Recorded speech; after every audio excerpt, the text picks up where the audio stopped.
about the conventional agriculture. A 10 years old me thought, that is green, so that must be good for our environment, right?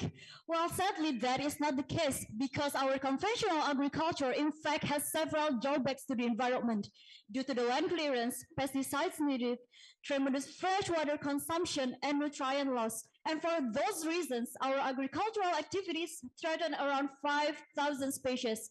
Isn't it ironic to feed one species, we threaten thousands of others? And with the growing number of population as an agricultural nation, shall we threaten another species only to produce our food? Me too. I don't think so. So urban agriculture has been proposed as a solution, but how is the impact of urban agriculture? Is it really environmentally friendly? Using the life cycle assessment approach, I evaluate the impact of vertical farm cultivation method. It is the finest method in urban agriculture right now, and I evaluate the vegetable produced with it from the scratch to its end of life. And it showed that the vertical farm cultivation method has advantages along with limitation with it. It is actually use no pesticides, no agricultural runoff, and use less water. In terms of land area, with the same land area, it can produce up to 14 times yield higher than the conventional one.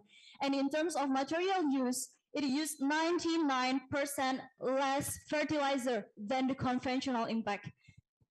And now we're talking about the number of LCA.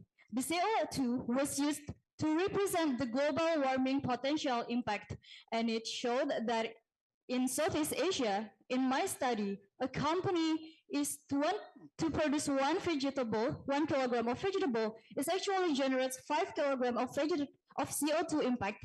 And the number is actually so much higher than the open fields in Italy. And this is due to the infrastructure, which contributes to 59% of the impact.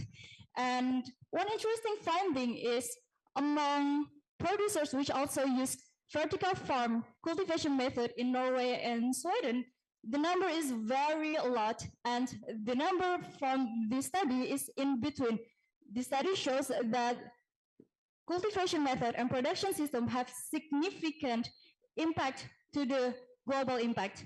And so this also shows that the selection of materials and production system, it can affect to the impact very greatly. And it also shows that there are many options for the system to be improved. Meanwhile, there are not so many options for the conventional farm to be improved due to the uncontrollable environment. So it gives optimism for the future of agriculture to be more sustainable. Thank you.